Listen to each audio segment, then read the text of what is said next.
Hi friends, welcome to my channel. Kaushiki ఫోన్లో కోపంగా దివ్యాంకని తిడుతూ ఉంటుంది. నువ్వు చెప్పే అబద్ధాలన్నీ నేను నమ్ముతాననుకున్నావా? మా మధ్యలో కలిసుండే ప్రేమ లేకపోయినా దూరమయ్యే అంత కోపం మాత్రం లేదు అని కౌశికి అంటూ ఉండగా, నేను చెప్పిన మాటలు నువ్వు నమ్మవని నాకు తెలుసు. ఈ మాటలే సురేష్ నోటి వెంట వింటే నువ్వు నమ్ముతావు కదా, చెప్పు సురేష్ అని అంటూ స్పీకర్ ఆన్లో పెట్టి మొబైల్ని సురేష్కి ఇస్తుంది దివ్యాంక. అప్పుడు కౌశికి, నువ్వు ఒక్కసారి ఆలోచించుకొని మాట్లాడు సురేష్. నువ్వు మాట్లాడే ప్రతి మాట మన బంధాన్ని, మన జీవితాన్ని ఎఫెక్ట్ చేస్తుందని ఆలోచించుకొని మాట్లాడు సురేష్ అని అంటుండగా, బాధగా ఒక్కసారిగా ఊపిరి పీల్చుకొని ఇలా అంటుంటాడు సురేష్. ఇక మన ప్రేమకి, మన పెళ్ళికి భవిష్యత్తు లేదు కౌశికి. నేను దివ్యాంకాన్ని పెళ్లి చేసుకుంటాను అని అనేస్తాడు సురేష్. దాంతో కౌశికి గుండె ముక్కలవుతుంది, మనసు చాలా బాధపడుతుంది. సురేష్ మాటలకి షాక్ అవుతుంది కౌశికి. మళ్ళీ కోపంగా ఇలా అంటూ ఉంటుంది, నువ్వు మాట్లాడిన ప్రతి మాట నువ్వు గుర్తుంచుకో సురేష్. నేను కూడా చాలా బాగా గుర్తుంచుకుంటాను. నువ్వే మన బంధాన్ని కాదన్నావు. నువ్వు మాట్లాడిన మాటలకి నా మనసు ఎంత బాధపడిందో నాకు తెలుసు.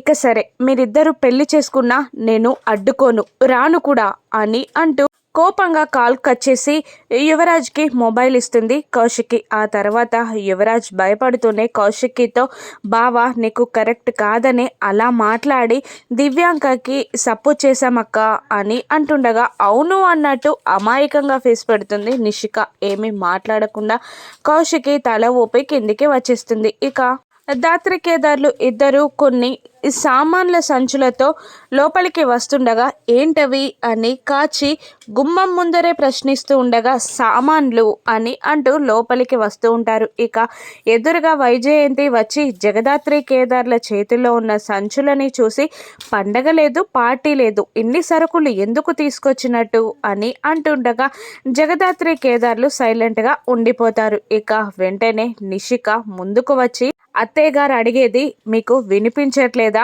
చెప్పండి సమాధానం అని నిలదీయగానే జగదాత్రి ఊపిరి పీల్చుకొని, రేపు కేదార్ వల్ల అమ్మగారి సంవత్సరికం, రేపు గుళ్ళో అన్నదానం చేయడానికి, పిండ ప్రదానం చేయడానికి ఈ సరుకులన్నీ తీసుకొచ్చాం అనగానే నిషి, యువరాజ్, వైజయంతిల ముఖాలు కోపంతో రగిలిపోతూ ఉంటాయి. ఇక వైజయంతి కోపంగా, ఎవరికో సంబంధించిన సంవత్సరికానికి కావలసిన వస్తువులని మా ఇంట్లోకి ఎందుకు తీసుకొచ్చారు? అది మా ఇంట్లోకి తీసుకురావడానికి వీల్లేదు. మీరు మర్యాదగా ఆ సరుకులని బయట పెట్టేయండి. మీరు ఇంట్లోకి రావాలి అంటే ఆ సరుకులని బయట పడేయండి, లేదంటే మీరు కూడా ఇక్కడ నుండి వెళ్ళిపోవచ్చు అని అరుస్తూ ఉంటుంది వైజయంతి. దాంతో జగదాత్రి కేదార్లు బాధపడుతూ ఉంటారు. ఇక నిషిక ముందుకు వచ్చి, అసలు మీకు అత్తయ్య గారు చెప్పేది వినబడట్లేదా? మీరు ఇప్పటికే మా దయతో ఈ ఇంట్లో ఉంటున్నారు. అసలు మీరు చేసే పనులకి మేము ఇంట్లో వాళ్ళమా, మీరు ఇంట్లో వాళ్ళ అర్థం కావట్లేదు అని అంటుండగా వైజయంతి, అవును, అసలు మీరే ఇంట్లో వాళ్ళు, మేమే బయటి వాళ్ళం అన్నట్టుంది. సరే మీరే ఉండండి, మేమందరం బయటికి వెళ్ళిపోతాం అని అంటూ ఉంటుంది వైజయంతి. ఇక అయ్యో పిన్ని, దానికి దీనికి సంబంధం ఏంటి అని అడుగుతూ ఉంటాడు కేదార్. సంబంధం ఎందుకుండదు, ఖచ్చితంగా ఉంటుంది. మీరు చేసే ప్రతి పనిలో సపోర్ట్ చేసి మమ్మల్ని వ్యతిరేకిస్తుంటే మీరే ఇంట్లో వాళ్ళు, మాకే సంబంధం లేదు అన్నట్టే ఉంది అని నిషి కోపంగా అంటుండగా, నీకు సంబంధం లేకపోవడం ఏంటి నిషిక, నువ్వు ఏంటి చిన్న కోడలివి అని అనేస్తాడు కేదార్. దాంతో కోపంతో రగిలిపోతూ, చిన్న కోడల్నా? కాదు, ఏకైక కోడల్ని, వజ్రపాటి నిషిక. యువరాజ్ ఈ ఇంటికి ఏకైక వారసుడు. వేరే వాళ్ళకి హక్కు లేదు. వేరే వాళ్ళు వచ్చి ఇంటి వారసుని, ప్రేమ కావాలి, ఆస్తి కావాలి అంటే మేమేమన్నంత పిచ్చోళ్ళలాగా కనబడుతున్నామా అని నిషిక అంటూ ఉండగా, ఇక జగదాత్రి కూడా అంతే కోపంగా, కేదార్ ఎవరో ఇక్కడ అందరికీ తెలుసు, కేదార్ ఎవరో ప్రత్యేకంగా చెప్పాల్సిన అవసరం లేదు అని అంటూ ఉంటుంది జగదాత్రి. ఇక యువరాజ్ కూడా ముందుకు వచ్చి ఇలా అంటుంటాడు, ఇంటి బయట మీరు ఏదైనా చేయండి, ఇంట్లోకి మాత్రం అవి తీసుకురాకండి, మర్యాదగా అవి బయటికి తీసుకెళ్ళండి అని యువరాజ్ అంటూ ఉండగా, నువ్వంత మర్యాదగా చెప్తే వాళ్ళెందుకు వింటారా, ఎందయ్యో వాళ్ళని అవి పడేసి రమ్మని చెప్పు అని అంటూ ఉండగా సైలెంట్గా ఉండిపోతాడు సుధాకర్. ఇక దాంతో వైజయంతి కోపంగా అక్కడికి వచ్చి చెప్పమని అంటుంటే అంత సైలెంట్గా ఉన్నావేంటయ్యా అని అంటుండగా, నేను మాట్లాడకపోవడమే మంచిది, నేను మాట్లాడితే ఇక్కడ కొందరి గుండెలు పగిలిపోతాయి అని అంటూ నైట్ కేదార్ అన్న మాటలని గుర్తు తెచ్చుకుంటూ సుధాకర్.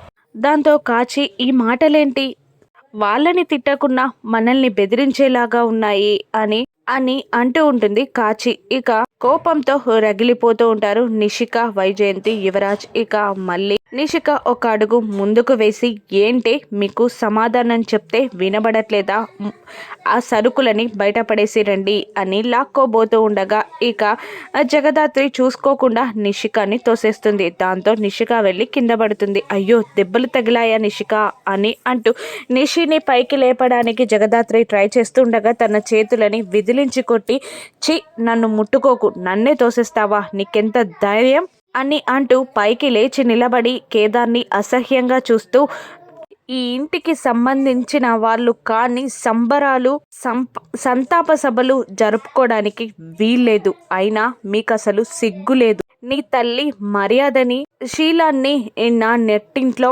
నిలబెట్టి మీ అమ్మకి మా మావయ్య గారికి అక్రమ సంబంధం అంటకట్టి సంవత్సరికాలు పిండ ప్రదానాలు చేయడానికి నీకు సిగ్గులేదా, ఆస్తి కోసం వాటా కోసమే ఇదంతా చేస్తున్నావా అని నిషిక అనగానే జగదాత్రి కేదార్లు బాధపడుతుండగా కోపంతో రగిలిపోతూ ఉంటాడు సుధాకర్. ఇక అప్పుడే కౌశికి పిడికిలి బిగించి నిషిక అని గట్టిగా అరిచి వచ్చి నిషిక చెంపని పగలగొడుతుంది.